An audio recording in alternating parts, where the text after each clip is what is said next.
Climate change is not only a threat, it is above all an opportunity to create a healthier, greener and cleaner planet which will benefit all of us. We must seize this opportunity. We can achieve a win-win in both ecological conservation and high-quality development. Fighting climate change calls for innovation, cooperation and willpower to make the changes that the world needs.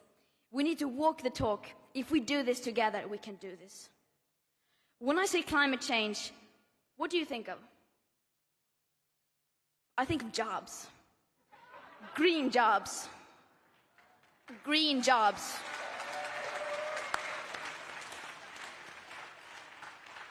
We must find a smooth transition towards a low-carbon economy.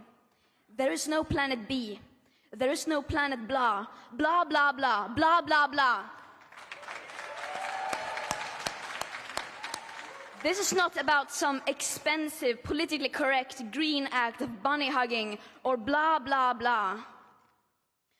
Build back better, blah, blah, blah. Green economy, blah, blah, blah. Net zero by 2050, blah, blah, blah.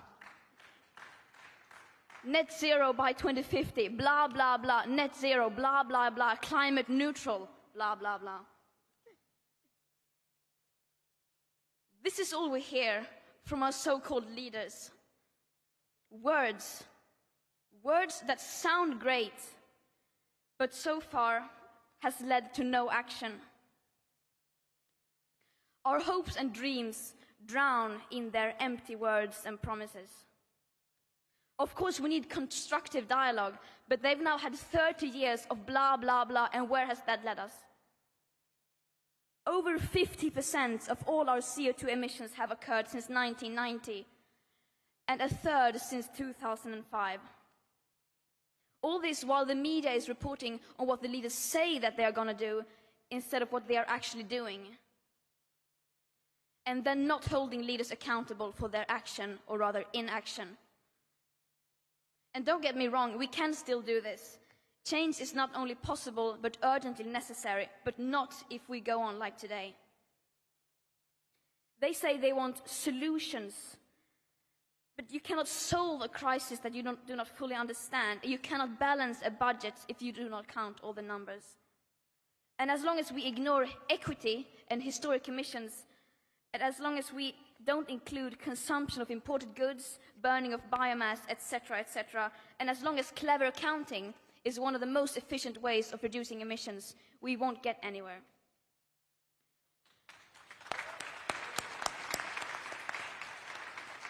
And the climate crisis is, of course, only a symptom of a much larger crisis. A sustainability crisis, a social crisis, a crisis of inequality that dates back to colonialism and beyond. A crisis based on the idea that some people are worth more than others and therefore have the right to exploit and steal other people's land and resources. And it is very naive to believe that we can solve this crisis without confronting the roots of it. Right now, we are still very much speeding in the wrong direction. 2021 is currently projected to experience the second highest emission rise ever. Only about 2% of government recovery spendings have been allocated to clean energy measures.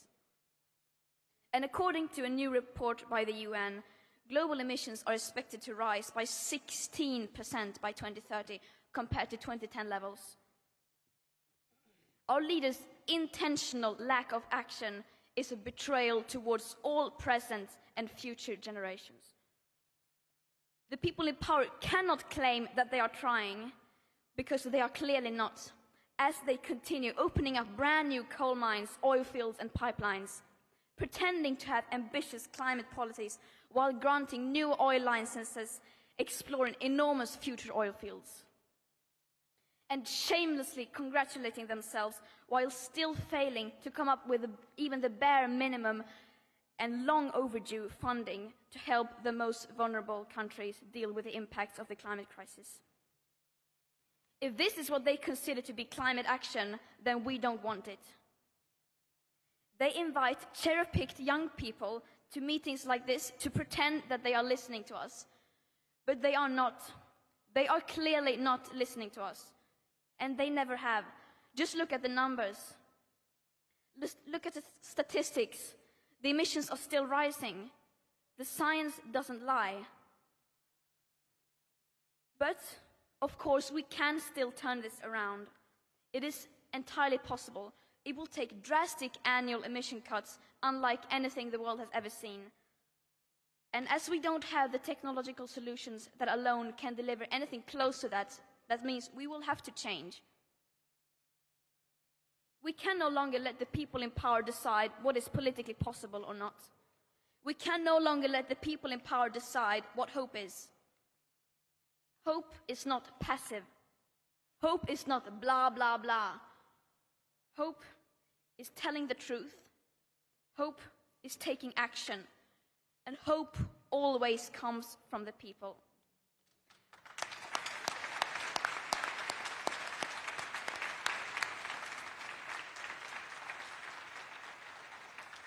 And we the people, we want a safe future. We want real climate action and we want climate justice. Did you hear me? What do we want? Climate justice! When do we want it? Now! What do we want? Climate justice! When do we want it? Now! The leaders like to say, we can do this. They obviously don't mean it, but we do. We can do this. I'm absolutely convinced that we can. But it starts with the people. It starts with facing the reality of the situation, as uncomfortable as it may be. It starts with taking action, and it starts now. Again, what do we want?